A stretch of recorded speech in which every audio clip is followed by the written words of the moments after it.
Next topic ہے حضرت عثمان رضی اللہ تعالیٰ عنہ کی خلافت کے بارے میں. کیلیفیٹ آف حضرت عثمان غنی رضی اللہ تعالیٰ عنہ 644 to 656 AD. ہجرت کے 23ویں سال 23 AH یعنی آفٹر ہجری آپ رضی اللہ تعالیٰ عنہ کو خلیفہ بنایا گیا، اسلام کا تیسرا خلیفہ. آپ کی بک میں دیکھتے ہیں آپ کی بک کیا بتا رہی ہے. حضرت عثمان بن Affan became third caliph of Islam after the death of حضرت عمر. حضرت عمر رضی اللہ تعالیٰ عنہ کی شہادت کے بعد تیسرے خلیفہ بنے حضرت عثمان بن عفان رضی اللہ تعالیٰ عنہ. A council comprising of leading companions was appointed to select the new caliph. نئے خلیفہ کو سلیکٹ کرنے کے لیے آپ صلی اللہ علیہ وسلم کے جو نمایاں صحابہ کرام تھے ان کے اوپر مشتمل ایک ایسوسیشن قائم کیا گیا، ایک گروپ تھا جس نے مل کے یہ فیصلہ کیا کہ اب حضرت عمر رضی اللہ تعالیٰ عنہ کے بعد مسلمانوں کی خلافت کس کے پاس جانی چاہیے. تو مسلمانوں نے اور اس انجمن میں یا اس ایسوسیشن میں جتنے بھی لوگ تھے اس کونسل کے، انہوں نے یہ فیصلہ دیا کہ یہ اختیار اب حضرت عثمان رضی اللہ تعالیٰ عنہ کے پاس جانا چاہیے. اگلے پیج پہ آئیں. After detailed deliberation, the name of حضرت عثمان بن عفان رضی اللہ تعالیٰ عنہ was announced by حضرت عبد الرحمن بن عوف. ایک لمبی بحث کے بعد ڈیسائیڈ کیا گیا کہ اب یہ جو خلافت ہے وہ حضرت عثمان رضی اللہ تعالیٰ عنہ کو دے دینی چاہیے. اور یہ فیصلہ کس کی طرف سے سنایا گیا تھا؟ حضرت عبد الرحمن بن عوف رضی اللہ تعالیٰ عنہ کی طرف سے. اور یہ بھی آپ صلی اللہ علیہ وسلم کے جانے پہچانے صحابہ میں سے ایک ہیں. یہ ایک فل ان دا بلینک بھی ہے کہ حضرت عثمان رضی اللہ تعالیٰ عنہ کی خلافت کا اناؤنسمنٹ کس کی طرف سے کیا گیا؟ حضرت عبد الرحمن بن عوف. حضرت عثمان was born 7 years after the birth of the Holy Prophet صلی اللہ علیہ وسلم. حضرت عثمان رضی اللہ تعالیٰ عنہ کی پیدائش آپ صلی اللہ علیہ وسلم کی پیدائش کے 7 سال بعد ہوئی، یعنی آپ صلی اللہ علیہ وسلم سے وہ 7 سال چھوٹے تھے حضرت عثمان. He belonged to the Umayyad branch of the Quraysh tribe. وہ قریش کے قبیلے کی ایک شاخ امیت سے تعلق رکھتے تھے. He was a wealthy man of Makkah who was famous for his generosity. This characteristic brought him the title of Ghani, which means generous. اب یہ fill in the blank بن سکتی ہے. حضرت عثمان رضی اللہ تعالیٰ عنہ was given the title Ghani, which means dash generosity یا generous. تو حضرت عثمان رضی اللہ تعالیٰ عنہ خلافت سے پہلے اور اسلام قبول کرنے سے پہلے بھی وہ ایک بہت ہی معزز شخص سمجھے جاتے تھے سوسائٹی میں. وہ جس طرح عرب باقی برے کاموں میں مبتلا تھے، حضرت عثمان رضی اللہ تعالیٰ عنہ اس طرح اسلام سے پہلے بھی کبھی اس طرح کے کسی معاملے میں ملوث یا شمولیت اختیار نہیں کرتے تھے. اور اس کے علاوہ ان کا اپنا بہت وسیع کاروبار بھی تھا اور یہ عرب کے امیر ترین لوگوں میں سے بھی ایک تھے اور بہت زیادہ سخاوت کرتے تھے، اسی لیے ان کو ٹائٹل ملا غنی کا، جس کا مطلب ہے سخی. نیچے آئیں. First address. After being elected حضرت عثمان رضی اللہ تعالیٰ عنہ addressed the congregation. After glorifying Allah Almighty and the Holy Prophet sallallahu alaihi wasallam, he advised the people to do good deeds. جب حضرت عثمان رضی اللہ تعالیٰ عنہ کو خلیفہ مقرر کر دیا گیا تو آپ حضرت خلیفہ وقت جو تھے اس وقت کے حضرت عثمان بن عفان رضی اللہ تعالیٰ عنہ، انہوں نے ایک محفل سے خطاب کیا، کانگریگیشن کے انہوں نے ایک محفل جو تھی مسلمانوں کی اس سے خطاب کیا. After glorifying Allah Almighty، اللہ تعالیٰ کی شان و شوکت بیان کرنے کے بعد، اینڈ دا ہولی پروفٹ صلی اللہ علیہ وسلم، اور آپ صلی اللہ علیہ وسلم کی تعریف کے بعد، he advised the people to do good deeds, انہوں نے لوگوں کو نصیحت کی، تاکید کی کہ وہ اچھے کام کریں. He expressed his hope that he would do his best to serve Islam and the people, اور انہوں نے اپنی اس خواہش کا اور امید کا اظہار بھی کیا حضرت عثمان رضی اللہ تعالیٰ عنہ نے کہ وہ بھی چاہتے ہیں کہ وہ پچھلے خلیفہ کی طرح وہ بھی اسلام کو سرو کریں، اسلام کی خدمت کریں اور نیک کام کریں. حضرت عثمان غنی extended the custom of حضرت عمر and greatly expanded the Islamic regime in far off places. انہوں نے وہی طرز عمل اپنایا جو حضرت عمر رضی اللہ تعالیٰ عنہ کا تھا اپنے دور خلافت میں، اور ان کے دور میں بھی اسلام بہت دور تک پھیلا. اسلام کی جو شاخیں تھیں وہ عرب کی صحراؤں سے باہر نکل کر پھیلی. فرسٹ مسلم نیول فورس، یہ حضرت عثمان رضی اللہ تعالیٰ عنہ کا نہایت نہایت نہایت امپورٹنٹ ایک کنٹریبیوشن ہے، اور اسلامک تاریخ کا بھی سب سے پہلا بحری بیڑا تھا یا نیول ٹاسک تھا جو اسلام سمندر میں اتر کے اسلام نے جو جنگ کی تھی، وہ تھی first Muslim naval force by حضرت عثمان رضی اللہ تعالیٰ عنہ. حضرت عثمان arranged first naval Muslim force to access far away regions of the world. آپ نے سب سے پہلے مسلمانوں کا ایک جنگی بیڑا تیار کیا، جنگی بحری بیڑا، سمندری جہازوں پہ منحصر ایک بیڑا تیار کیا تاکہ مسلمان فوجیں جو ہیں وہ آسانی دور دور جگہوں تک جا سکیں. This force defeated the naval force of the Byzantine Empire which consisted 500 ships. اور اس فورس نے کیا کیا؟ بازنطین امپائر کا سب سے بڑا جنگی بحری بیڑا جو تھا جس پہ 500 کشتیاں شامل تھیں اس کو شکست دی. Conquests of Byzantine and Roman realms and winning the North African territories were other highlights of the Caliphate of حضرت عثمان رضی اللہ تعالیٰ عنہ. انہوں نے بازنطین کی جو سلطنت تھی, بازنطینی سلطنت اور روم کی جو سلطنت تھی, روم اور بازنطین ایک ہی تھے, لیکن جب روم کے اندر زوال آیا تو روم کے جو ایسٹرن حصہ تھا وہ بازنطین امپائر میں کنورٹ ہو گیا, جبکہ روم کا جو ویسٹرن حصہ تھا وہ ٹوٹ پھوٹ گیا, وہ قبائلی علاقوں کا شکار ہو گیا, وہاں پہ قبائل بن گئے, وہاں پر جاگیری نظام آ گیا. تو کیا ہوا کہ یہ جتنے بھی علاقے تھے ان سب کو فتح کیا گیا تھا بحری بیڑے کی طرف سے, نیول فورس کی طرف سے حضرت عثمان غنی رضی اللہ تعالیٰ عنہ کے دور میں. Thus the exceptional efforts in spreading Islam to other corners of the world. تو اس طرح حضرت عثمان رضی اللہ تعالیٰ عنہ نے بہت مثالی کوششیں کی اسلام کو دنیا تک, دوسری دنیا میں پھیلانے کی. اگلا topic governance and administration. During the caliphate of حضرت عثمان رضی اللہ تعالیٰ عنہ Islamic state was divided into 12 provinces. Governance اور ایڈمنسٹریشن کا مطلب ہے کہ انتظامی معاملات اور حکومت کس طرح سے سنبھالی جا رہی تھی, اور یہ میرے خیال میں ہر ٹاپک میں نے بات بتائی ہے. اب آپ کو یہ یاد ہو جانا چاہیے what is governance and administration. حضرت عثمان رضی اللہ تعالیٰ نے خلافت سنبھالتے ہی اسلامک اسٹیٹ کو انہوں نے ڈیوائڈ کر دیا 12 پروونسز کے اندر. حضرت عمر رضی اللہ تعالیٰ عنہ کے دور میں ہم نے پڑھا تھا کہ اسلامک اسٹیٹ 10 پروونسز کے اندر ڈیوائڈیڈ تھی, لیکن کیا ہوا حضرت عثمان رضی اللہ تعالیٰ عنہ نے آ کر 12 پروونسز میں ڈیوائڈ کر دیا, کیونکہ اسلامی ریاست بہت بڑی ہو گئی تھی. Every province was divided into districts, اور ہر پروونس کو بھی فردر ڈیوائڈ کیا گیا مزید چھوٹے چھوٹے ٹکڑوں میں جنہیں ڈسٹرکٹس کا نام دیا گیا. And there were about 100 districts in the country, اور تقریباً 12 provinces کے اندر 100 districts تھے. Each district was under the charge of an عامل, اور جس طرح ہر پروونس کا جو ہیڈ تھا اس کو گورنر کہا جا رہا تھا, پھر اسی طرح ہر ڈسٹرکٹ کا جو ہیڈ تھا اسے عامل کہا جاتا تھا. The Qazi was responsible for judicial administration, اور جو بھی معاملات تھے انصاف کے, عدالت کے, ان کے ہیڈ جو تھے وہ قاضی مقرر کیے گئے. اور یہ چیز بالکل سیم ہے, ہم نے صرف اس میں نمبر آف پروونسز انکریز ہوا, باقی سب کچھ سیم ہے, قاضی تھے اور گورنرز تھے. آگے کانفیڈنس آن گورنرز, کہ حضرت عثمان رضی اللہ تعالیٰ عنہ کو اپنے گورنرز پہ, اپنے چنے ہوئے لوگوں پر کتنا یقین اور بھروسہ تھا. In the caliphate of حضرت عثمان رضی اللہ تعالیٰ عنہ, governors enjoyed his confidence as they were allowed a great autonomy. حضرت عثمان رضی اللہ تعالیٰ عنہ نے اپنے دور خلافت میں جو ان کے گورنرز تھے انہوں نے ان کو فل آزادی دی کہ وہ ہر طریقے سے آزادانہ فیصلے کر سکتے ہیں, آزادانہ طریقے سے اپنی اتھارٹیز کو یوز کر سکتے ہیں, ان کے اوپر کسی قسم کا کوئی زور زبردستی نہیں تھا. The caliph did not interfere in their day-to-day administration, اور خلیفہ وقت جو تھے حضرت عثمان رضی اللہ تعالیٰ عنہ, وہ ان کے معاملات میں, ان کے جو روزانہ کے ایڈمنسٹریشن کے معاملات تھے ان کو چیک بھی نہیں کیا کرتے تھے, اور روزانہ ان کے معاملات سے کوئی پوچھ تاچھ نہیں ہوتی تھی جس طرح کہ حضرت عمر رضی اللہ تعالیٰ عنہ کے دور میں تھی. حضرت عمر رضی اللہ تعالیٰ عنہ اپنی نیچر وائز ایک انتہائی سخت انسان تھے, انتہائی وہ غصے کے تیز انسان تھے, لیکن اس کے ساتھ ساتھ ہی وہ اللہ تعالیٰ کا خوف بھی دل میں رکھنے والے تھے, اور اس اللہ تعالیٰ کے خوف کی وجہ سے جب وہ حکومتی معاملات سنبھالتے تھے تو وہ مزید سخت ہو جاتے تھے کہ ہر چیز جو ہے وہ ٹو دا پوائنٹ ہو. جبکہ حضرت عثمان رضی اللہ تعالیٰ عنہ جو تھے وہ نیچرل سے ایک سمپتھیٹک انسان تھے, کائنڈ انسان تھے, وہ اتنا غصہ اور ہر چیز کو اتنا اسٹرکٹ نہیں چیک اینڈ بیلنس کیا کرتے تھے. ان کا جو تھا طریقہ وہ یہ تھا کہ وہ لوگوں کو پیار محبت سے سمجھایا کرتے تھے. He also did not impose any restriction on his governors, اور اسی طرح انہوں نے اپنے گورنرز کے اوپر کوئی خاص پابندیاں بھی نہیں لگائی, ان کے اوپر کوئی خاص روک ٹوک نہیں کی.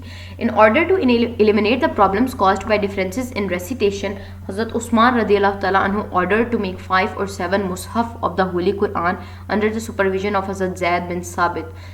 Later the copies of this Mus'haf were distributed in different parts of the world. That is why he is also called Jami al-Quran. یہ پیراگراف انتہائی انتہائی انتہائی امپورٹنٹ ہے, ٹھیک ہے, انتہائی کی شدت سے آپ کو سمجھ آ گیا ہوگا کہ یہ کتنا امپورٹنٹ ہے. سب سے پہلی تو بات ہے, اس میں سے ایک کوشچن بن سکتا ہے شارٹ کہ ان کو جامع القرآن کیوں کہا جاتا ہے.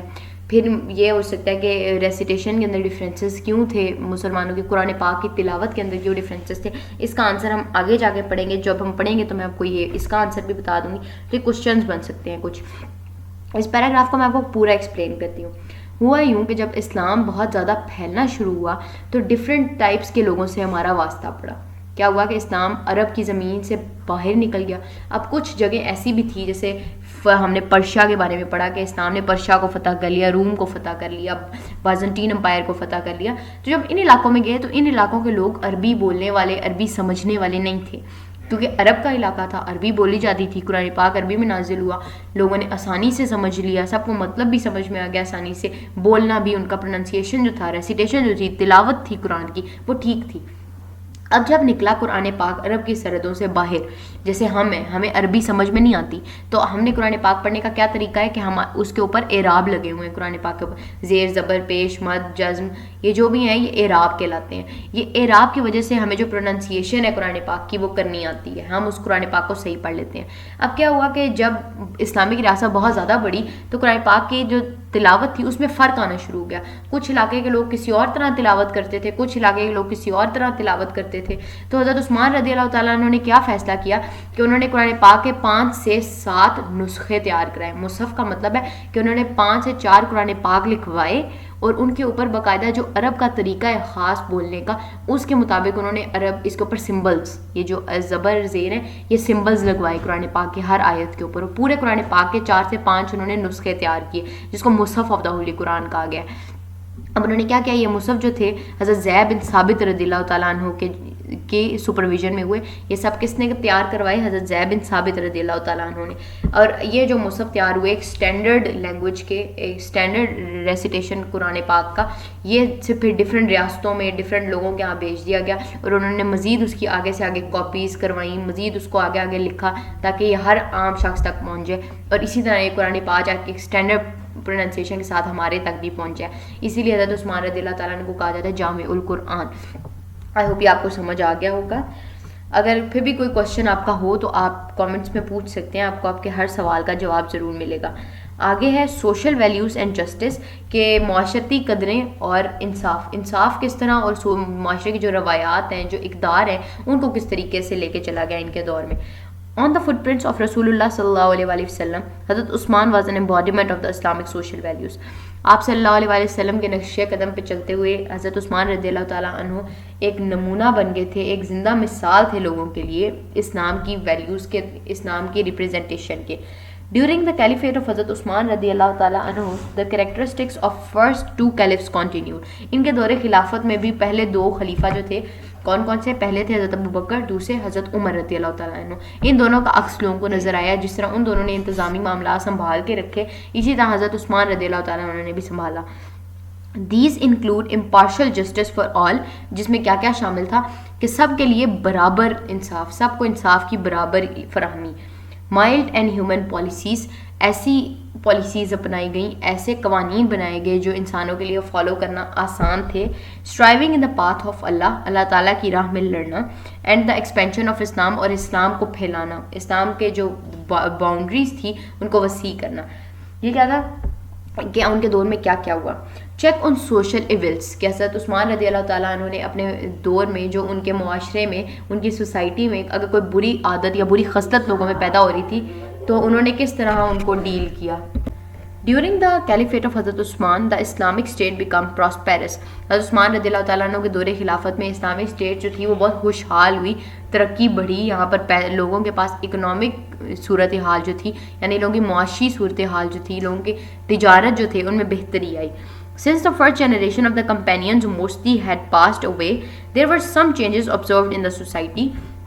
اب کیا ہوا کہ چونکہ حضرت عثمان رضی اللہ تعالیٰ عنہ ہجرت کے 23ویں سال بنے تھے خلیفہ, یعنی آپ صلی اللہ علیہ وسلم کی نبوت کے میں ہجرت کے بھی کئی سال کے بعد, تو کیا ہوا کہ آپ جو تھے بہت سے صحابہ, یعنی آپ صلی اللہ علیہ وسلم کے انتہائی قریبی صحابہ جیسے حضرت ابو بکر صدیق, حضرت عمر رضی اللہ تعالیٰ عنہ, ان جیسے بڑے اور معتبر صحابہ بھی, ان جیسے بادب اور معتبر صحابہ جو تھے وہ ایک ایک کر کے دنیا سے جا رہے تھے.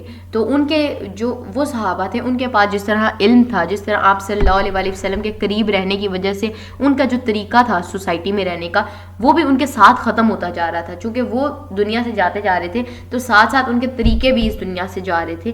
تو سوسائٹی میں جو عام لوگ تھے ان کے رویوں میں تبدیلیاں پیدا ہو رہی تھی, وہ مٹھاس نہیں رہی تھی لوگوں کے درمیان, وہ چاہت نہیں رہی تھی لوگوں کے درمیان جیسے آپ صلی اللہ علیہ وسلم کے دور میں یا ان کے بہت انتہائی قریبی صحابہ کے دور میں تھی. Hazrat Usman took strong notice of spreading social events, اور اس طرح معاشرے میں جو برائیاں یا معاشرے کے اندر جو چینجنگس پیدا ہو رہی تھی, حضرت عثمان رضی اللہ تعالیٰ عنہ نے ان کا سختی سے نوٹس لیا اور ان کو سختی سے ڈیل کرنے کی کوشش کی. چینجز ان دا سوسائٹی, کہ معاشرے کے اندر کس ٹائپ کی چینجز آئی, کیا چینجز آئی. By the time Hazrat Usman became caliph the society had changed a lot. جس وقت حضرت عثمان رضی اللہ تعالیٰ عنہ خلیفہ بنے تو اس وقت سوسائٹی کے اندر, اس وقت معاشرے کے اندر, روایات کے اندر کافی ساری چینجز آ چکے تھے. The towns expanded as Bedouins from the desert started settling in these cities. ہم نے شروع میں چیپٹر کے پڑھا تھا کہ عرب سوسائٹی کے اندر دو مین چیزیں تھیں. ایک تھے بدوین, بدو جو عرب کے صحراؤں میں رہتے تھے, خانہ بدوش لوگ تھے, نومیڈس تھے, جن کی کوئی مستقل جگہ نہیں تھی, جن کا کوئی اپنا گھر نہیں تھا. ان کے خیمے ہوتے تھے, جدھر ان کا پانی ملتا تھا یا جدھر ان کو لگتا تھا کہ یہاں پہ ہمارے لیے زیادہ فیسیلٹی ہوگی وہ وہاں شفٹ ہو جاتے تھے. اور دوسرے تھے جو پرماننٹ رہائشی تھے, جن کے شہروں میں اور ٹاؤنز میں گھر تھے اور وہ پرماننٹلی ایک ہی جگہ پہ رہتے تھے. تو اب ٹاؤنز جو تھے یعنی جو شہر تھے ان کی جو سائز تھا وہ بڑھ رہا تھا, کیونکہ ہر شخص, بدوین جو تھے عام طور پہ بدوین جو نومیڈ تھے, صحراؤں میں رہتے تھے, انہوں نے بھی اب پکے گھر بنا کے ایک جگہ پہ رہنا شروع کر دیا تھا. This on one hand created diversity. اس سے کیا ہو رہا تھا, ایک جگہ پہ تو ڈائیورسٹی یعنی ایک جگہ پہ بہت ساری ڈفرینٹ چیزوں کا ملنا, انسانوں کے اندر ڈفرینٹ ویرائٹیز مل رہی تھی. کچھ لوگ کسی اور کلچر کے تھے, کچھ لوگ کسی اور کلچر کے تھے, کچھ لوگ کوئی اور زبان بولتے تھے, کچھ لوگ کوئی اور ٹریڈیشنز فالو کرتے تھے. تو یعنی معاشرے کے اندر ایک ڈائیورسٹی پیدا ہو رہی تھی, معاشرے کے اندر ایک ویرائٹی مل رہی تھی ہمیں. But on the other hand many tensions also started. لیکن ان ویرائٹی کے ساتھ ساتھ یہ جو چینجز آ رہے تھے, یہ جو ایک مختلف متنوع اقسام کے لوگ مل رہے تھے سوسائٹی میں, اس سے ایک مسئلے بھی پیدا ہو رہے تھے لوگوں کے درمیان. فار ایگزامپل, اگر آپ کو میں ایک بات بولوں کہ آپ کی کلاس ہے, ٹھیک ہے, فار ایگزامپل آپ 8 کلاس میں ہیں, آپ اپنے کلاس فیلوز کے ساتھ بیٹھے ہوئے ہیں, آپ کو بالکل فائن, ٹھیک ہے, ایک جیسے لوگ ہیں, ایک ایج گروپ کے آپ لوگ ہو, ایک جیسے سبجیکٹس پڑھتے ہو, ایک ٹائم پہ ایک سبجیکٹ پڑھتے ہو, ایک ٹیچر سے پڑھتے ہو, تو آپ کو بہت مزہ آ رہا ہے, آپ انجوائے کرتے ہیں اس چیز کو. اب دیکھیں کہ at the very same time آپ کی کلاس میں سے آدھے بچوں کو نکال دیا جائے اور وہاں پہ 10 کلاس کے بچے آ کے بیٹھ جائیں, اور 10 کلاس میں فار ایگزامپل آپ اس وقت ہسٹری پڑھ رہے ہیں تو, اور وہ ان کو سائنس پڑھانا شروع کر دیں یا ان کو فزکس کیمسٹری جیسا کوئی اور سبجیکٹ پڑھانا شروع کر دیں آپ ہی کی کلاس میں بیٹھے ہوئے. تو اب دوسرے کو کیا نظر آ رہا ہے, ویرائٹی, ڈائیورسٹی ہے اس کلاس میں, کہ اس کلاس میں کچھ بچے چھوٹی ایج کے بیٹھے ہوئے, کچھ بچے بڑی ایج کے بیٹھے ہوئے, اور کچھ بچے یہ سبجیکٹ پڑھیں, کچھ بچے ڈفرینٹ سبجیکٹ پڑھیں. یہ کیا ایک ڈائیورسٹی ہے, ایک ویرائٹی ہے. لیکن اس کے ساتھ ساتھ کیا ہے, اس میں بہت سے مسائل بھی ہیں. آپ لوگوں کو کچھ بات سمجھ نہیں آ رہی, آواز مکس اپ ہو رہی ہے ٹیچر کی, پھر آپ کو ان لوگوں کے بیٹھنے کی وجہ سے آپ کمفرٹیبل نہیں ہوں گے, آپ کہیں گے بھائی کلاس میں یہ لوگ کون آ گئے ہیں, بھائی مزہ نہیں آ رہا, کسی کا کوئی دوست الگ ہو گیا, کسی کا کوئی ساتھی الگ ہو گیا, تو آپ کو وہ مزہ نہیں آئے گا جو آپ کو اپنی کلاس میں آتا ہے. تو یہی تھا سوسائٹی کے اندر کہ ایک ڈائیورسٹی کی وجہ سے کچھ پرابلمس بھی پیدا ہونی تھی اور کچھ حسن بھی پیدا ہو رہا تھا. These people from different areas insisted on their own culture and traditions which were not aligned with the Islamic culture.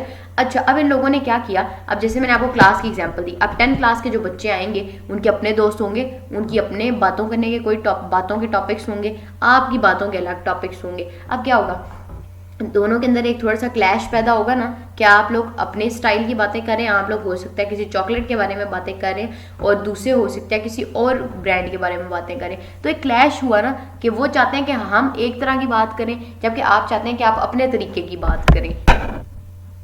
تو جس طرح آپ لوگوں کی باتوں کے درمیان, آپ لوگوں کے ٹاپکس کے درمیان میں ایک کلیش پیدا ہوگا, بالکل اسی طرح جب ڈفرینٹ کلچرز کے ڈفرینٹ سوشل ویلیوز رکھنے والے لوگ, ڈفرینٹ طریقے کی روایات اور اس طرح رسم و رواج رکھنے والے لوگ ملے, تو ان سب کی کوشش یہ تھی کہ اب ہمارا رسم و رواج سوسائٹی میں فالو ہو, ہماری طریقے کی باتیں سب لوگ فالو کریں. تو اور ان میں سے کچھ باتیں ایسی تھیں جو اسلام کے احکامات کے خلاف تھی, جس پہ اسلام کے احکامات پورے نہیں آ رہے تھے. تو یہ کیا تھا, معاشرے کے اندر ایک تھوڑا سا ٹینشن پیدا ہو رہی تھی. Hazrat Usman had to tackle these issues skilfully, اور حضرت عثمان رضی اللہ تعالیٰ عنہ کو ضرورت تھی کہ وہ اس مسئلے کو انتہائی مہارت سے حاصل کریں, کیونکہ یہ عام لوگوں کا مسئلہ تھا, اور اگر عام لوگوں کے ساتھ سختی برتی جاتی تو شاید یہ لوگ اسلام کا نیگیٹو جو ویو تھا وہ شاید دنیا میں پھیلا دیتے. اور جیسا کہ اب ہو بھی رہا ہے کہ ہر بات میں ایک نیگیٹو پہلو نکال کے لوگوں کو دکھایا جاتا ہے, جبکہ جو اچھائی ہے, جبکہ جو ریزنیبل بات ہے وہ کسی کو بھی نہیں بتائی جاتی, اور جس کی سب سے بڑی وجہ یہ ہے کہ علم ہی نہیں ہے, لوگوں میں علم بہت کم ہے. آگے دیکھیے, یہ اگلے پیج پہ آئیے, آپ کے پاس ایک پکچر بنی ہوئی ہے اور اس کے نیچے لکھا ہوا ہے the blood stained copy of Holy Quran is the one which حضرت اسامہ ابن Affan was supposedly reciting when he was martyred, کہ اسلامک ایک یہ قرآن پاک کا ایک نسخہ ہے جس کے بارے میں یہ خیال کیا جاتا ہے کہ حضرت اسامہ ابن عفان جو تھے وہ پڑھے تھے اور شاید انہیں یہی قرآن پاک پڑھتے ہوئے شہید کیا گیا، اسی لیے ان کے خون کے کچھ قطرے جو تھے وہ اس قرآن پاک پہ گرے اور یہ اسٹینڈ یعنی اس کے اوپر خون کے داغ آ گئے تھے، اور یہ قرآن پاک کی کاپی آج بھی محفوظ ہے۔ آگے ہے ریبیلین۔ ریبیلین کا مطلب ہے بغاوت۔ دا کیلیفیٹ آف حضرت عثمان رضی اللہ تعالیٰ عنہ لاسٹڈ فار 12 ایئرس، کہ آپ رضی اللہ تعالیٰ عنہ 12 سال تک خلیفہ رہے۔ During the last 6 years of his caliphate a rebellion arose, آپ رضی اللہ تعالیٰ عنہ کی خلافت کے آخری 6 سالوں میں ایک بغاوت نے سر اٹھا لیا، یعنی عام لوگوں نے خلیفہ الوقت کی جو احکامات کی پیروی تھی وہ کرنا چھوڑ دی اور اس کے بدلے میں انہوں نے نافرمانی شروع کر دی۔ Taking advantage of dissatisfaction among the people, some groups of society started conspiracies against حضرت عثمان رضی اللہ تعالیٰ عنہ۔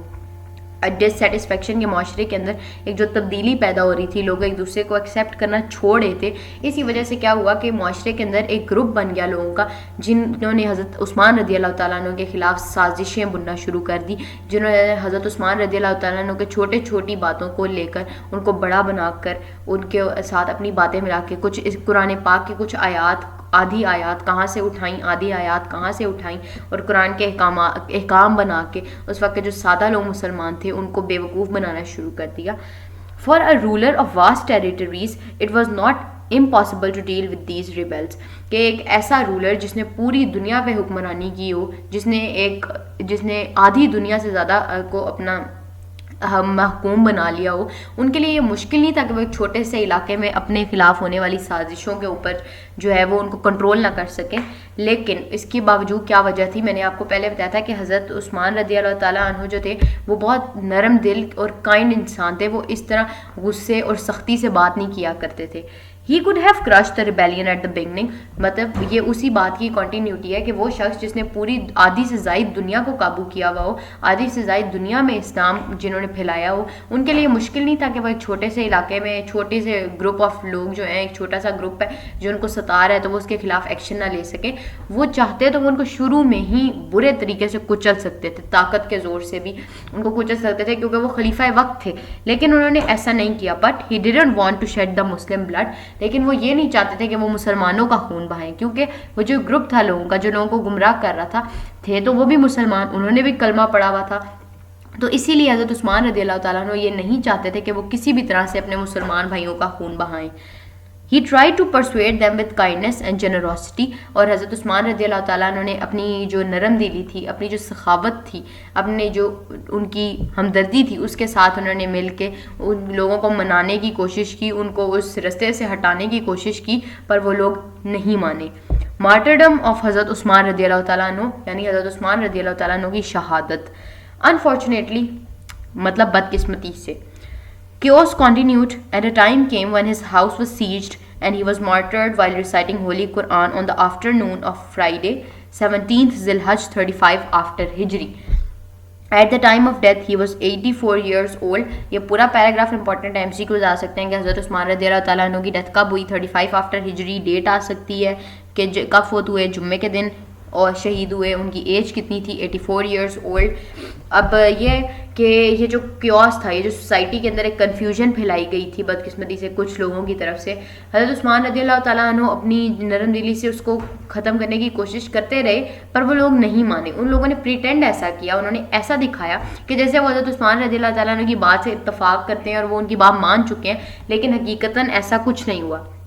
اور ایک ایسا وقت بھی آیا کہ جب انہی لوگوں نے آپ کے گھر کا محاصرہ کر لیا، سیجڈ مطلب محاصرہ کر لیا، آپ کے گھر کو گھیر لیا، اور جب آپ رضی اللہ تعالیٰ عنہ قرآن پاک پڑھے تھے، ان کی تلاوت کر رہے تھے قرآن کی، تو انہوں نے آپ کے اوپر وار کیے، جس کی وجہ سے آپ بہت سارے زخمی ہو گئے، اور کچھ دن تک علیل رہنے کے بعد، بیمار رہنے کے بعد، وہ جمعے کے دن آفٹرنون، دوپہر کے بعد شام کے وقت حضرت 17 ذی الحج 35 آفٹر ہجری، یعنی 17 ذی الحج تاریخ تھی ہجرت کے 35ویں سال، حضرت عثمان رضی اللہ تعالیٰ عنہ شہید ہو گئے۔ اور اس طرح سے کیا ہوا، فتنوں کا ایک نیا دور مسلمانوں کے ہاں جو تھا وہ شروع ہو گیا۔ اس سے پچھلے پیج پہ جائیں, ایک ہمارا ڈو یو نو کا بلاک رہتا ہے. حضرت عثمان رضی اللہ تعالیٰ عنہ had a title Zunnurain that means holder of two lights. Hazrat Usman رضی اللہ تعالیٰ عنہ کو لقب دیا گیا تھا ذوالنورین کا, جس کا مطلب تھا دو نوروں والا. اور اس لقب کے پیچھے کیا وجہ تھی؟ It was because he was married to two daughters of رسول اللہ صلی اللہ علیہ وسلم. اس کی وجہ یہ تھی کہ آپ صلی اللہ علیہ وسلم نے اپنی دو بیٹیوں حضرت ام کلثوم اور حضرت زینب رضی اللہ اور حضرت رقیہ, حضرت ام کلثوم اور حضرت رقیہ کا نکاح جو تھا وہ یکے بعد دیگرے ایک کے بعد ایک کے ساتھ آپ سے کر دیا. پہلے حضرت رقیہ کا نکاح حضرت عثمان رضی اللہ تعالیٰ عنہ کے ساتھ کیا گیا, اور کچھ عرصے کے بعد وہ جب وہ فوت ہو گئیں تو حضرت ام کلثوم رضی اللہ تعالیٰ عنہ کا آپ صلی اللہ علیہ وسلم نے اپنی دوسری بیٹی حضرت ام کلثوم کا نکاح جو تھا وہ آپ صلی اللہ علیہ آپ رضی اللہ تعالیٰ عنہ یعنی حضرت عثمان کے ساتھ کر دیا. اس طرح آپ صلی اللہ علیہ وسلم آپ رضی اللہ تعالیٰ عنہ کی نے کو یہ شرف حاصل ہوا کہ حضرت محمد صلی اللہ علیہ وسلم کی دو بیٹیاں آپ کے نکاح میں آئیں, اسی لیے آپ کو ذوالنورین کہا جاتا ہے, یعنی دو نوروں والا. دونوں بیٹیاں آپ صلی اللہ علیہ وسلم کی تو دو نوروں والا. یہ تھا حضرت عثمان رضی اللہ تعالیٰ عنہ کی خلافت کا ٹاپک. اس میں سے کچھ شارٹ کوشچنز بنتے تھے, اور ایک شارٹ کوشچن جو میں نے آپ کو بتایا تھا کہ قرآن پاک کی ریسیٹیشن میں جو چینجنگ آ رہی تھی اس کی کیا وجہ تھی. اس ریسیٹیشن کی وجہ یہی تھی کہ بہت سے لوگ, جب سوسائٹی کے اندر ڈائیورسٹی پیدا ہوئی تو اس ڈائیورسٹی کی وجہ سے ڈفرینٹ لوگوں نے ڈفرینٹ طریقے سے بات کرنا شروع کر دی, اور جس کی وجہ سے قرآن پاک کی اس میں ریسیٹیشن میں بھی فرق آیا. یہ تھا ہمارا ٹاپک. آگے پڑھتے ہیں حضرت علی رضی اللہ تعالیٰ عنہ کے بارے میں. کیلیفیٹ آف حضرت علی بن ابی طالب 656 to 661, اور ہجرت کے 35ویں سال آپ کو خلافت ملی, اور حضرت علی رضی اللہ تعالیٰ عنہ کی خلافت کا جو دور تھا وہ 4.5 سال تک تقریباً قائم رہا. اور سب سے کم کس کا ٹائم تھا؟ حضرت ابو بکر صدیق رضی اللہ تعالیٰ عنہ کا, اور سب سے زیادہ جو ٹائم تھا وہ تھا حضرت عثمان رضی اللہ تعالیٰ عنہ کا 12 سال تک. یہ بھی MCQs میں شامل ہے. After martyrdom of حضرت عثمان رضی اللہ تعالیٰ عنہ, there was a situation of complete anarchy in Medina. حضرت عثمان رضی اللہ تعالیٰ عنہ کی شہادت کے بعد مدینہ میں مکمل افراتفری کے انارکی مطلب افراتفری کے حالات پیدا ہو گئے تھے. In such circumstances, حضرت علی became fourth caliph of Islam. اور ان حالات میں کہ جو نئے خلیفہ بنے مسلمانوں کے وہ تھے حضرت علی بن ابو طالب رضی اللہ تعالیٰ عنہ. It was indeed a delicate time in the Muslim history, اور یہ مسلمانوں کی تاریخ میں, اسلام کی تاریخ میں ایک نازک مرحلہ تھا. In his inaugural address to the congregation of Muslims, حضرت علی said, حضرت علی رضی اللہ تعالیٰ عنہ نے جب اپنا افتتاحی خطاب کیا مسلمانوں کی ایک محفل کے ساتھ, مطلب سب سے پہلا خطاب کیا خلیفہ بننے کے بعد, تو انہوں نے کیا کہا؟ انہوں نے کہا, او Muslims, You have given me your pledge of loyalty. انہوں نے کہا کہ اے مسلمانوں, تم لوگوں نے مجھے اپنی صداقت کا, اپنی جو لائلٹی ہے, اپنی وفاداری کا عہد کیا ہے آپ نے مجھ سے. And I know that you have not done so without forethought. اور میں جانتا ہوں کہ یہ آپ نے بنا سوچے سمجھے نہیں کیا. یعنی ان کا مطلب یہ تھا کہ آپ نے مجھ پہ یقین کر کے مجھے خلافت اپنے سب نے مل کے ایک باقاعدہ رضا کے ساتھ آپ نے مجھے یہ خلافت دی ہے, تو یقیناً آپ نے کچھ سوچ سمجھ کر دی ہے. I want to mobilize you for obedience and service to Allah. اور میں آپ کا اس یقین کو یوز کرنا چاہتا ہوں اللہ تعالیٰ کی دین کی خدمت کے لیے, اور آپ یہ اللہ تعالیٰ کی اطاعت کے لیے. I shall not transgress the bounds of the book of Allah for anything. اور میں اللہ کی کتاب میں جو حدود اللہ تعالیٰ نے ہمارے لیے مقرر کر دی ہیں میں ان سے تجاوز نہیں کروں گا. ٹرانسگریس کا مطلب ہے تجاوز کرنا, بڑھنا. I shall promulgate the laws of Allah which are enshrined in his book. اور میں اللہ تعالیٰ کے ان قوانین کی مکمل پیروی کروں گا جو اللہ تعالیٰ نے اپنی کتاب میں لکھ دی ہیں. یعنی انہوں نے اپنا منشور کیا آتے ہی بتایا تھا کہ وہ قرآن پاک کے جو بھی احکامات ہیں, اللہ تعالیٰ کے جو بھی احکامات ہیں, وہ ان کو ساتھ ساتھ لے کر چلیں گے. حضرت علی رضی اللہ تعالیٰ عنہ was the first cousin of holy prophet صلی اللہ علیہ وسلم. آپ صلی اللہ علیہ وسلم کے سب سے پہلے کزن بھی تھے, آپ کے چچا زاد بھائی تھے. He had grown up in the holy prophet's own household and later married his beloved daughter حضرت فاطمہ رضی اللہ تعالیٰ عنہ. اس پورے پیراگراف کا ایک شارٹ کوشچن بھی بن سکتا ہے, what do you know about حضرت علی رضی اللہ تعالیٰ عنہ. تو حضرت علی رضی اللہ تعالیٰ عنہ آپ صلی اللہ علیہ وسلم کے سب سے پہلے کزن تھے, ان کے چچا زاد بھائی تھے.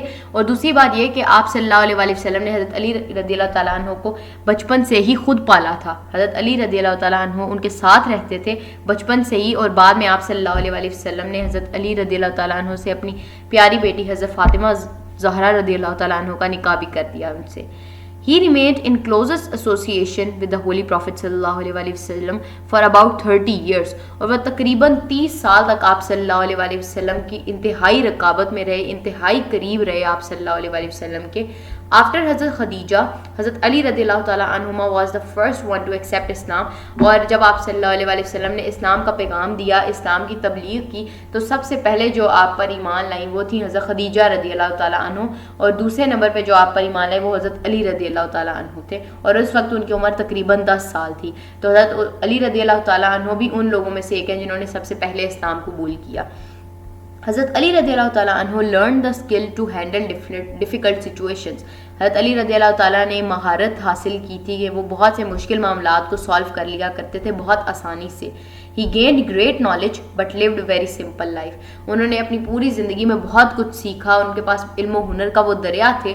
ایک آپ صلی اللہ علیہ وسلم کی حدیث بھی ہے کہ میں علم کا شہر ہوں اور علی اس کا دروازہ ہے. تو علی جو تھے علم کا دروازہ کہلائے, اتنا زیادہ انہوں نے علم حاصل کیا. But lived a very simple life. لیکن اتنی معرفت کے باوجود, اتنا علم حاصل کرنے کے باوجود, اور آپ صلی اللہ علیہ وسلم کی انتہائی قربت میں رہنے کے باوجود بھی آپ نے انتہائی سادہ زندگی گزاری. The ideal guardianship of Rasulullah sallallahu alaihi wasallam gave him such abilities that helped him exercise good governance and administration of the state.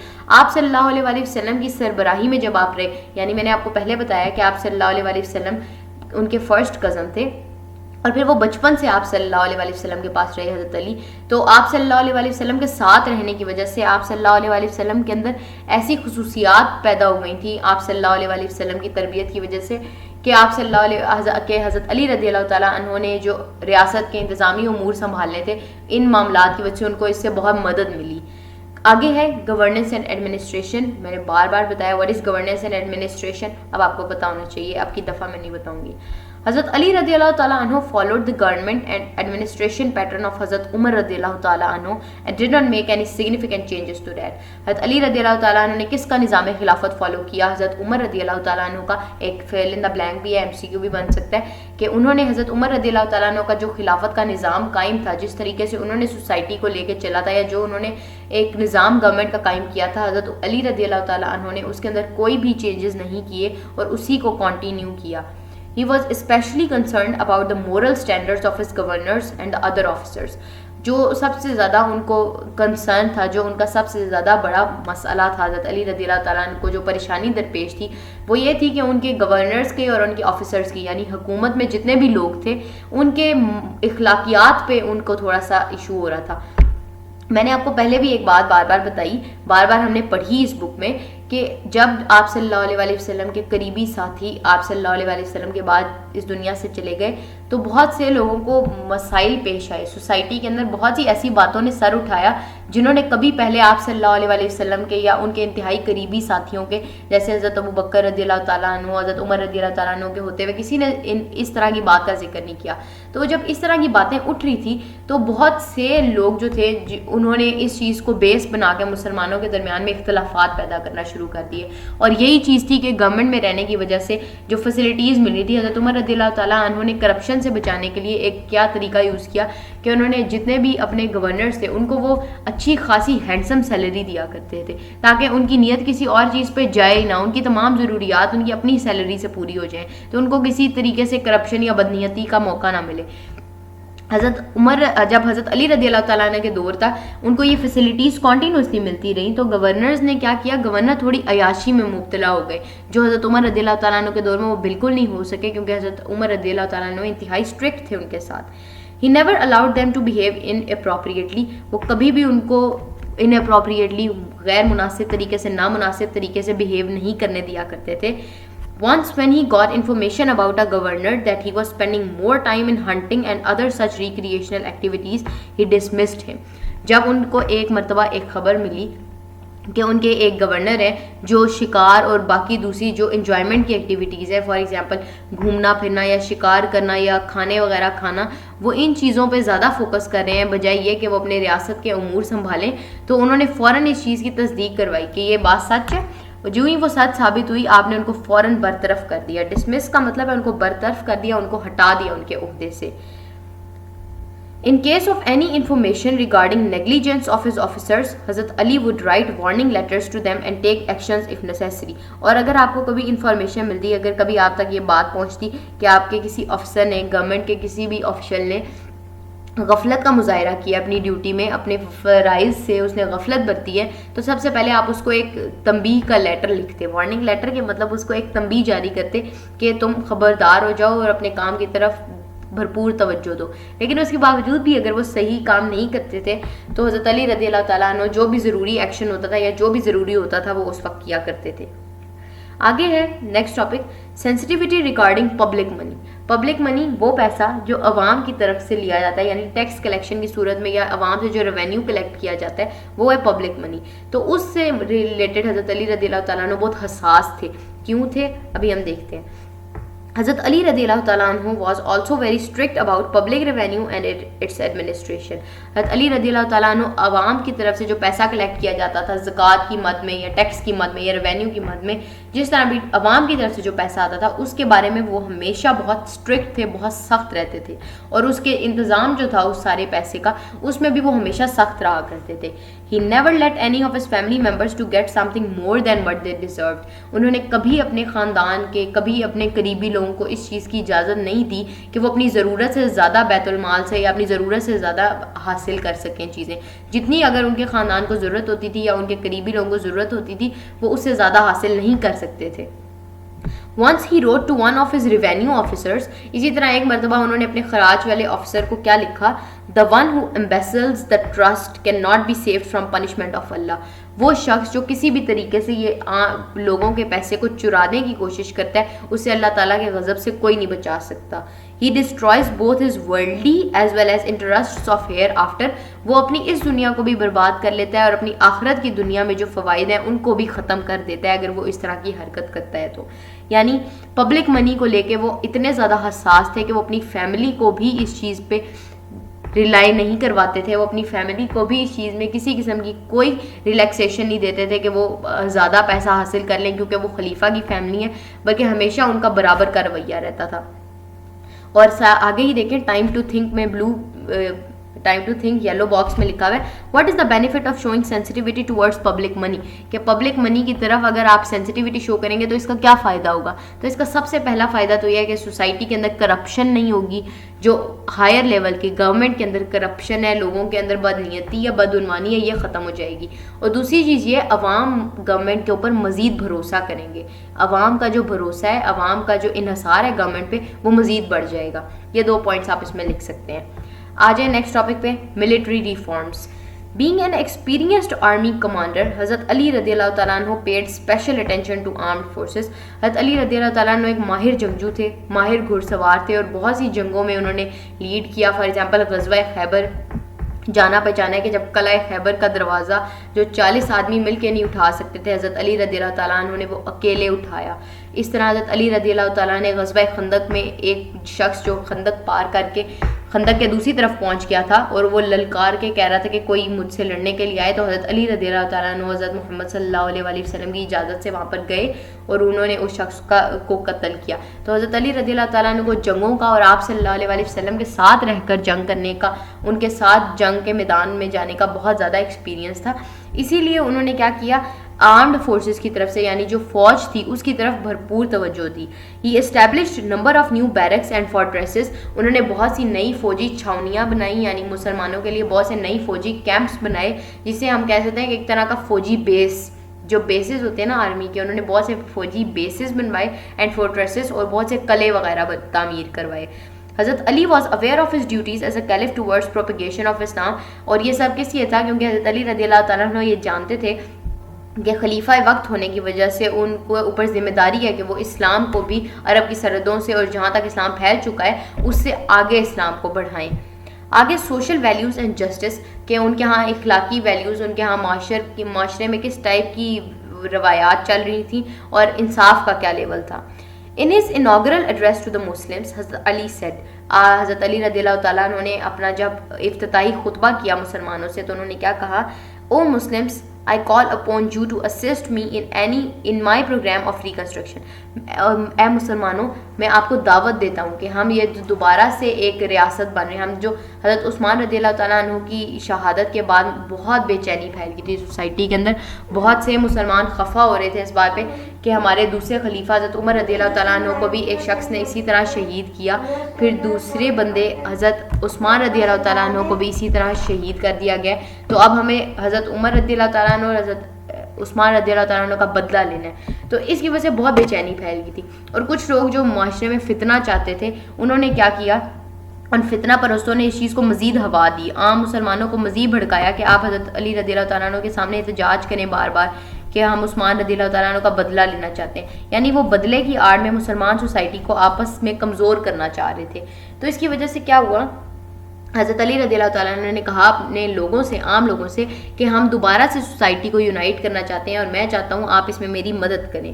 I shall not rest until I have destroyed injustice. میں تب تک آرام نہیں کروں گا، میں تب تک نہیں رکوں گا جب تک میں سوسائٹی میں سے، اس پورے معاشرے میں سے نا انصافی کا خاتمہ نہ کر لوں.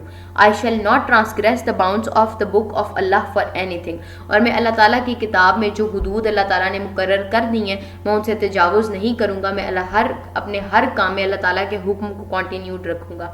I will not be partial to anyone whoever he may be. میں کسی کے ساتھ بھی امتیازی سلوک نہیں کروں گا چاہے وہ کوئی بھی ہو. In my sight all of you are equal. انہوں نے کہا کہ میری نظر میں ہر شخص برابر ہے. His willing for relieving the true sense of Islam was clear through his actions. اور وہ جو اسلام کو دوبارہ سے صحیح معنوں میں زندہ کرنا چاہ رہے تھے وہ ان کے ان الفاظ سے ظاہر تھا کہ میں اللہ تعالیٰ کے کتاب کی مقرر کردہ حدود کو تجاوز نہیں کروں گا. His strict stance against nepotism is a proof of his sensitivity towards the social values of Islam. He gave grants to the needy and the poor from public treasury. وہ باقی خلیفہ کی طرح بھی انہوں نے بھی عام لوگوں کے لیے وظائف مقرر کیے، ان کو پبلک خزانے میں سے وہ پیسے دیا کرتے تھے تاکہ کوئی بھی شخص بھوکا نہ سوئے. اس کے علاوہ نیپوٹزم کہتے ہیں کہ فیورٹزم کو، کہ آپ نے کسی کو جاب دینی ہے، اٹس اسپیسیفکلی فار جاب، کہ آپ نے اگر کسی کو جاب دینی ہے تو آپ اپنے خاندان میں سے آپ اپنے کسی قریبی شخص کو لیں کہ میں یہ جاب کی پوسٹ خالی ہے تو میں اس میں اس بندے کو جاب دے دیتا ہوں. کیونکہ میں اسے جانتا ہوں. تو وہ اس چیز کے سخت خلاف تھے کہ اپنے جاننے والوں کو بڑے بڑی پوسٹس پہ بٹھانا، وہ اس چیز کے بہت زیادہ خلاف تھے، کیونکہ ان کے خیال میں یہ چیز اسلام کی جو صحیح معنوں میں اسلام کی روح تھی اس کے خلاف تھی. نیکسٹ آ جائیں، بڑی خوبصورت سی حضرت علی رضی اللہ تعالیٰ عنہ کے مزار کی تصویر بنی ہوئی ہے، عراق میں یہ موجود ہے. جسٹس، اس کے نیچے ٹاپک ہے justice. When it comes to justice of حضرت علی رضی اللہ تعالیٰ عنہ, it was equal for everyone, Muslim or non-Muslim, the rich or the poor. جب بات آتی ہے حضرت علی رضی اللہ تعالیٰ عنہ کے انصاف کے بارے میں تو انصاف حضرت علی رضی اللہ تعالیٰ عنہ کا ہر ایک کے لیے برابر تھا، چاہے وہ مسلمان ہو، چاہے وہ نان مسلم ہو، چاہے وہ کوئی امیر شخص ہو، چاہے وہ معاشرے کا ایک عام انسان ہو یا وہ کوئی ریاست کے حکمرانی کے اندر کام کرنے والا شخص ہو، ان کے لیے انصاف کی نظر میں ہر شخص برابر تھا. He himself appeared before the judge regarding a case and even the decision was against him because of lack of evidence. اور ایک مرتبہ وہ خود عدالت میں پیش ہوئے قاضی کے سامنے، کیونکہ وہ ایک کیس میں ان کو بلایا گیا تھا، ان کے اوپر ایک شخص نے مقدمہ دائر کر دیا تھا اور ان کے خلاف فیصلہ کیا گیا. حضرت علی رضی اللہ تعالیٰ عنہ خلیفہ تھے مگر ان کے لیے خلاف فیصلہ کیا گیا، ان کو سزا دی گئی کیونکہ ان کے ہاں کوئی ان کے مقدمے کے لیے کوئی ٹھوس ثبوت نہیں مل سکے تھے، اس لیے حضرت علی رضی اللہ تعالیٰ عنہ کو باقاعدہ سزا دی گئی. یہ تھا جسٹس کا معیار، یہ تھا انصاف کا معیار. اور جب تک مسلمانوں میں یہ انصاف کا معیار رہا نا کہ خلیفہ کو بھی کٹہرے میں کھڑا کیا جاتا تھا اس کی غلطیوں کے لیے، تب تک اسلام اپنی ٹرو ایسنس میں زندہ رہا. اور جب اس کے بعد اسلام جب انصاف سے مسلمان پیچھے ہٹے ہیں، مسلمانوں کو اسی طرح جو ہے وہ کیا رسوائی کا سامنا کرنا پڑا. آپ جتنا بھی دیکھ لیں، ابھی ہم 4 خلافتیں پڑھ چکے ہیں اور اس سب کے اندر جو ایک چیز کامن نظر آئی ہے وہ تھا جسٹس، کہ حضرت عثمان رضی اللہ تعالیٰ عنہ انتہائی نرم دل تھے، حضرت عمر رضی اللہ تعالیٰ عنہ انتہائی غصے والے تھے. حضرت علی رضی اللہ تعالیٰ عنہ کو خلافت ایک ایسے وقت میں ملی جب مسلمان آپس میں ہی لڑنے بھڑنے والے تھے، مسلمان آپس میں ہی اپنے تحفظات کا شکار ہو گئے تھے. اور حضرت ابو بکر صدیق رضی اللہ تعالیٰ عنہ کو اس ٹائم پہ گورنمنٹ ملی، ایک ایسے ٹائم پہ ان کو مسلمانوں کی رہنمائی ملی جب آپ صلی اللہ علیہ وسلم کا اسی وقت وصال ہوا تھا اور مسلمان پوری قوم جو تھی وہ ایک صدمے کی کیفیت میں تھی. یعنی سب کو جو ٹائم پیریڈ ملا وہ انتہائی مشکل تھا, لیکن اس ساری مشکل میں بھی جو چیز تھی وہ تھی جسٹس. وہ سب کا سیم تھا. ابو بکر صدیق, عمر رضی اللہ تعالیٰ عنہ, عثمان رضی اللہ تعالیٰ عنہ یا حضرت علی رضی اللہ تعالیٰ عنہ, ان چاروں کا جو جسٹس تھا, انصاف کی فراہمی تھی عام لوگوں کے لیے, وہ انتہائی انتہائی انتہائی امپورٹنٹ تھی. اس کے بعد جو کچھ بھی ہوا مسلمانوں کے درمیان, جب انصاف ختم ہونا شروع ہوا تو ہم نے کربلا جیسا واقعہ بھی دیکھا, ہم نے یزید کو بھی دیکھا, اور اس کے بعد تو بے تحاشا ایسے واقعات چلے آتے ہیں. جب مسلمانوں نے انصاف کو چھوڑا تو مسلمان ہمیشہ دنیا میں پھر ذلیل و رسوا ہو کے رہ گئے. تو یعنی سوسائٹیز تب تک انٹیگریٹڈ رہتی ہیں, تب تک وہ یونائٹ رہتی ہیں جب تک وہاں پہ عام شخص کو انصاف ملتا ہے. جب وہاں پہ عام لوگوں کو انصاف نہیں ملتا تو سوسائٹی کے اندر ہمیشہ ایک افراتفری اور بے چینی پھیلی رہتی ہے. یہ ایک چھوٹی سی انفارمیشن کی بات تھی. اب آگے آ جائیں بک پہ. بیہیویئر ٹورڈز نان مسلمس, کہ حضرت علی رضی اللہ تعالیٰ عنہ کا غیر مسلموں سے یا جو بھی مسلمانوں کے علاوہ جو بھی قومیں بستی تھیں ان کے ساتھ کیسا ایٹیٹیوڈ تھا, کیسا رویہ تھا. He was also very kind towards the non-Muslims. وہ غیر مسلموں کے ساتھ بھی بہت زیادہ کائنڈ تھے, بہت زیادہ نرم دلی سے انہوں نے کام لیا. He always asked his officers to treat them with care. وہ ہمیشہ اپنے افسروں سے کہا کرتے تھے, اپنے نمائندوں سے کہا کرتے تھے کہ وہ غیر مسلموں کا خیال رکھیں. Once when a canal belonging to a non-Muslim was blocked, Hazrat Ali wrote to his officers to get it cleaned quickly. اسی طرح ان کے دور خلافت میں کیا ہوا کہ ایک غیر مسلم تھا, اس کی کنال, اس کے ہاں جو نہر تھی وہ بند ہو گئی تھی. نہریں بند ہو جایا کرتی تھی پرانے وقتوں میں, مختلف وجوہات ہوتی تھی. اس کے اندر مٹی کا لیول بہت زیادہ بڑھ جاتا تھا, چکنی مٹی اس کنال کے اندر, نہر کے اندر جمع ہو جاتی تھی, تو کنال کے اندر پانی کا جو فلو تھا, وہ جو نہر میں پانی بہتا ہے نا, اس کا فلو رک جاتا تھا. تو اس نے حضرت علی رضی اللہ تعالیٰ عنہ کو بتایا. تو حضرت علی رضی اللہ تعالیٰ عنہ نے فوراً اپنے آفیسرز کو لکھا کہ اس شخص کا مسئلہ حل کروایا جائے. This and many such incidents became reason for many non-Muslims to embrace Islam. اور اس طرح کے مزید چھوٹے موٹے واقعات تھے جس کی وجہ سے عام جو غیر مسلم تھے ان کے دلوں میں ایک سافٹ کارنر پیدا ہوا کہ اسلام ایک اچھا ریلیجن ہے, اور انہوں نے اسلام کو قبول کیا as a way of life. Efforts for unity of امہ. اس کے بعد ایک ٹاپک ہے کہ انہوں نے مسلم امت کو, انہوں نے مسلم سوسائٹی کو یونائٹ رکھنے کے لیے, اکٹھا رکھنے کے لیے کیا کیا کوششیں کی. حضرت علی رضی اللہ تعالیٰ عنہ made all possible efforts to reunite the Muslims. انہوں نے مسلمانوں کو دوبارہ سے اکٹھا کرنے کے لیے ہر ممکن کوشش کی. He was a great scholar and the greatest jurist of all the Times. وہ ایک انتہائی پڑھے لکھے عالم تھے. حضرت علی رضی اللہ تعالیٰ عنہ کے بارے میں نے آپ کو پہلے بتایا کہ آپ صلی اللہ علیہ وسلم نے فرمایا میں علم کا شہر ہوں, علی اس کا دروازہ ہے, کہ اتنے زیادہ وہ بڑے عالم تھے. And the greatest jurist of all the time, اور وہ تمام وقتوں کے بڑے ایک منصف تھے, فیصلہ کرنے والے تھے. ان کا جو شریعت کے مطابق نالج تھا وہ بہت زیادہ تھا, اس لیے وہ ایک انتہائی اچھے منصف تھے. This was mainly because he spent a great time in the company of Rasulullah صلی اللہ علیہ وآلہ وسلم. اور یہ کیوں تھا؟ کیونکہ انہوں نے آپ صلی اللہ علیہ وآلہ وسلم کے ساتھ بہت زیادہ وقت گزارا تھا. حضرت علی رضی اللہ تعالیٰ عنہ faced all the difficulties of his time with great courage and determination. آپ نے اپنے وقت میں جتنی بھی ان کے ہاں مسائل آئے, پرابلمس کھڑی ہوئیں, چاہے وہ مسلمس کی طرف سے تھیں یا نان مسلمس کی طرف سے تھیں, آپ نے ان کو انتہائی حوصلے اور ہمت کے ساتھ جھیلا. But unfortunately, the enemies of Islam, especially the hypocrites, were always busy in creating differences among the Muslims. لیکن بدقسمتی سے مسلمانوں کے جو دشمن تھے, اب مسلمانوں کو خطرہ جو تھا وہ باہر سے نہیں تھا کہ باہر سے کفار آ کے ان پہ حملہ کر سکتے ہیں, بلکہ مسلمانوں کو اس وقت خطرہ ان مسلمس سے تھا جو دکھنے میں مسلمان تھے, جو ان کے ساتھ مسجد میں نماز پڑھا کرتے تھے, لیکن دل ہی دل میں وہ کفار کی طرح تھے, وہ اسلام کو نہیں مانتے تھے. ہپوکریٹس یعنی منافقین تھے. منافقین سے مسلمانوں کو خطرہ تھا کہ وہ مسلمانوں کے اندر ایک انتشار پیدا کرنے کی کوشش کر رہے تھے. In these circumstances, there were a couple of fierce battles fought among Muslims. اور انہی حالات میں مسلمانوں کے درمیان سخت قسم کی جنگیں ہوئیں جن کا نتیجہ کچھ اچھا نہیں نکلا. اور یہ وہ جنگ تھی جب پہلی دفعہ مسلمانوں کا خون بہانے کے لیے کھڑے ہوئے تھے. حضرت علی رضی اللہ تعالیٰ عنہ کے دور میں جنگ جمل ہوئی, جس میں حضرت عائشہ رضی اللہ تعالیٰ عنہ اور حضرت علی رضی اللہ تعالیٰ عنہ آپس میں کھڑے ہو گئے ایک دوسرے کے خلاف. یہ سب کس کا نتیجہ تھا؟ منافقین کی اس لگائی ہوئی آگ کا نتیجہ تھا, جس کی وجہ سے حضرت عثمان رضی اللہ تعالیٰ عنہ بھی شہید ہو گئے تھے. یہ ایک لمبا ٹاپک ہے, کسی وقت ہم ایک شارٹ ویڈیو بنائیں گے اس کے بارے میں, اس چینل پہ آپ کو ضرور ملے گی. آگے ہے مارٹرڈم آن حضرت علی رضی اللہ تعالیٰ عنہ کی شہادت. اور 19 رمضان, یہ جو میں نے بھی آپ کو اوپر بتایا کہ یہ جو فتنہ تھا, جو منافقین نے, جو دکھنے میں تو مسلمان تھے, جو کلمہ تو پڑھتے تھے لیکن ان کے جو دل تھے وہ کفار کے ساتھ ملے ہوئے تھے یا وہ دل سے اسلام کو قبول نہیں کرتے تھے. ان کے جو فتنہ پروری تھی اس کی وجہ سے حضرت عثمان رضی اللہ تعالیٰ عنہ شہید ہو گئے. حضرت علی رضی اللہ تعالیٰ عنہ کے دور میں مسلمان ایک دوسرے سے لڑتے رہے اور یہاں تک کہ حضرت علی رضی اللہ تعالیٰ عنہ بھی اسی فتنے کی وجہ سے شہید ہو گئے. اور وہ کیا تھا؟ آن 19th رمضان 40th ہجری حضرت علی رضی اللہ تعالیٰ عنہ was offering namaz in the mosque of Kufa when a Khariji ابن ملجم struck him with a poisoned sword on his head. آپ رضی اللہ تعالیٰ نے کوفہ کی ایک مسجد میں نماز پڑھے تھے. یہ جو کوفہ میں بھی پہلے مسلمانوں کا کیپٹل تھا مدینہ. ابھی ہم نے حضرت عثمان رضی اللہ تعالیٰ عنہ تک پڑھا کہ اسلام کا کیپٹل کیا تھا, ریاست مدینہ کا کیپٹل کیا تھا, مدینہ.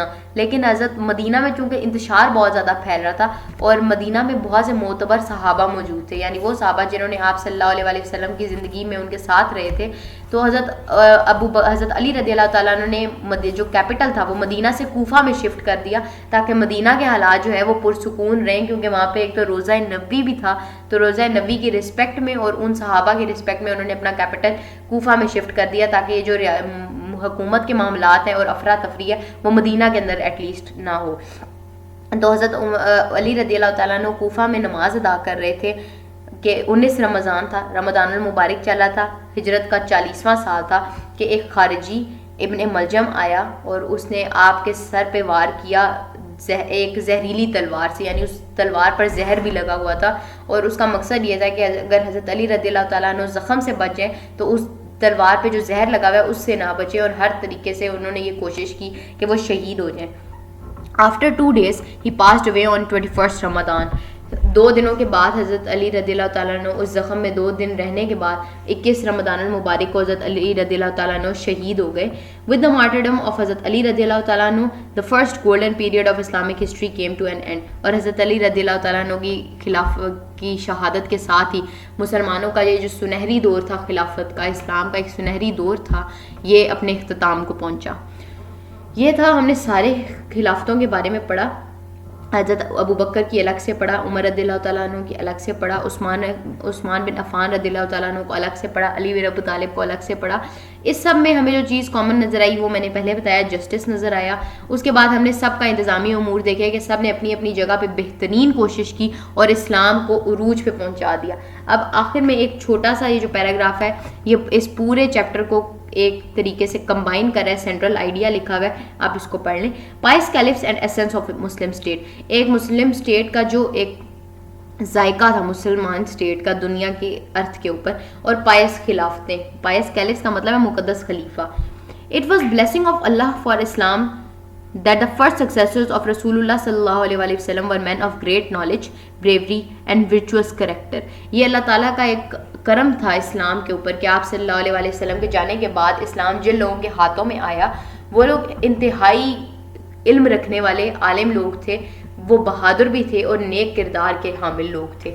During this period, it had been the Quran and Sunnah of Rasulullah sallallahu alaihi wasallam which guided the leaders and the people of the Islamic State. اور اس تمام وقت میں جس چیز نے مسلمانوں کی رہنمائی کی وہ تھی اللہ کی کتاب قرآن مجید اور آپ صلی اللہ علیہ وسلم کی سنت. یعنی آپ صلی اللہ علیہ وسلم نے اپنی زندگی میں جو بھی طریقے اپنائے, جو بھی آپ صلی اللہ علیہ وسلم نے ہر معاملے میں رہنمائی کی, وہ کیا تھی؟ ایک سنت اور ایک قرآن. اس سب نے ان تمام لوگوں کا یعنی جو بھی خلیفہ تھے ان کی مدد کی. The first 4 pious caliphs of Islam set such standards which could not find any parallel till now. اور ان خلافتوں نے جو مسلمانوں کی ان خلافتوں نے ایک نظام قائم کیا, جو ایک مثال قائم کی, اس کا جوڑ آج تک ہمیں کوئی نہیں مل سکا. Number 1, Quran and Sunnah. During the period of pious caliphate, for all 4 caliphs, guiding force behind government and administration was but Quran and the Sunnah of Rasulullah sallallahu alaihi wasallam. کہ تمام صحابہ جو آئے, خلیفہ تو رسول آئے, ان کے پاس جو ایک ہی ایک طریقہ تھا, انہوں نے اپنی گورنمنٹ جس چیز پہ اسٹیبلش کی, ان کی گورنمنٹ کا جو مین پلر تھا وہ کیا تھا؟ قرآن تھا اور آپ صلی اللہ علیہ وسلم کی سنت تھی. کنسلٹیشن, یہ ایک امپورٹنٹ پیراگراف ہے, اس کو آپ غور سے پڑھیے گا. It may be a short question. 2, consultation. Consultation کہتے ہیں مشاورت کو, مشورہ کرنے کو. کنسلٹیشن شورا, شین پیش واو رے چھوٹی ہے اور اس کے اوپر آتا ہے کھڑی زبر شورا. شورا was another strength behind the actions of the caliphs. حضرت یہ جتنے بھی خلیفہ تھے انہوں نے جتنے بھی ایکشنز لیے, جتنے بھی فیصلے کیے, ان کے پیچھے تھی مشاورت. کیا ہوا کہ 10 خلیفہ کا 10 صحابہ اکرام کا ایک گروپ بنایا گیا تھا جو انتہائی نالجیبل آدمی تھے، جو انتہائی شریعت کا نالج رکھنے والے تھے، قرآن جاننے والے تھے اور آپ صلی اللہ علیہ وسلم کے انتہائی قریبی ساتھی تھے. ان کے اوپر مشتمل ایک گروپ تیار کیا گیا جس کو مجلس شورا کا نام دیا گیا، یعنی مشاورتی گروپ. ایک ایسا گروپ قائم کیا گیا جو ہر معاملے میں ڈسکشن کرتا تھا کہ آیا یہ فیصلہ کرنا درست ہے یا نہیں. تو تمام خلیفاؤں کی ایک طاقت یہ کنسلٹیشن بھی تھی. During all this period distinctive features of the Islamic state like justice, equality and welfare were seen in the best way. یہ جو ہمیں تمام چیزیں بہت اچھے طریقے سے نظر آئیں کہ جسٹس ایک اچھے طریقے سے چل رہا تھا، سوشل ویلیوز بہت عروج پہ تھیں. ان سب کے پیچھے کس چیز کا ہاتھ تھا؟ کنسلٹیشن کا. These minarets of light will remain as the best example to follow for the rulers till the end of time. اور یہ جو روشنی کے مینار جیسی خلافتیں اللہ تعالیٰ نے ہمارے اسلام کو نوازی ہیں، یہ قیامت تک کے آنے والے لوگوں کے لیے ایک مثال رہیں گی. ہمارا یہ chapter rise of Islamic civilization یہاں پہ ختم ہوا. Thank you very much. اللہ حافظ.